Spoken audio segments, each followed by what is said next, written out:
Sa ibang balita, bibigyang prioridad ng Senado ang pagpasa sa 2016 Proposed National Budget, Tax Reform at Bangsamoro Basic Law. Ayon kay Senate President Franklin Drilon, nailatag na ang mga target na schedule para aksyonan ng mga nasabing panukala. Narito ang report ni Jade Miguel.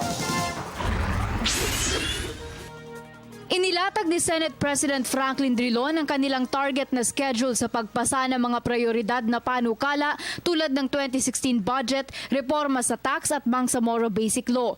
Bago anya matapos ang linggo na ito ay layo nilang tapusin ang budget sa Bicameral Conference Committee para maipasa na sa Pangulo sa susunod na linggo. Inaasahan daw nila na bago magpasko ay mapipirmahan na ito ng Pangulo. Kaugnay niyan, nakatakda rin nilang ipasa sa Lunes ang Salary Standardization 4 na magtataas ng sweldo sa mga kawani ng gobyerno taon-taon hanggang 2019. Sa 2016 budget, tinatayang 57 million pesos ang nakalaan para sa naturang dagdag sa sahod. Muli namang iginiit ni Drilon na maipapasa nila ang Basic Law on the Bangsamoro Region o ang Substitute Bill para sa Bangsamoro Basic Law sa ilalim ng Administrasyong Aquino.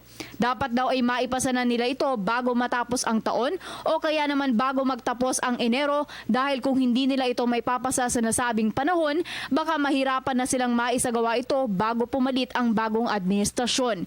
Hinggil naman sa reforma sa tax, kailangan daw muna ay maihabol na maipasa ang naturang revenue measure sa Kamara bago nila ipasa ang panukala sa Senado. Para sa Telebisyon ng Bayan, Jade Miguel.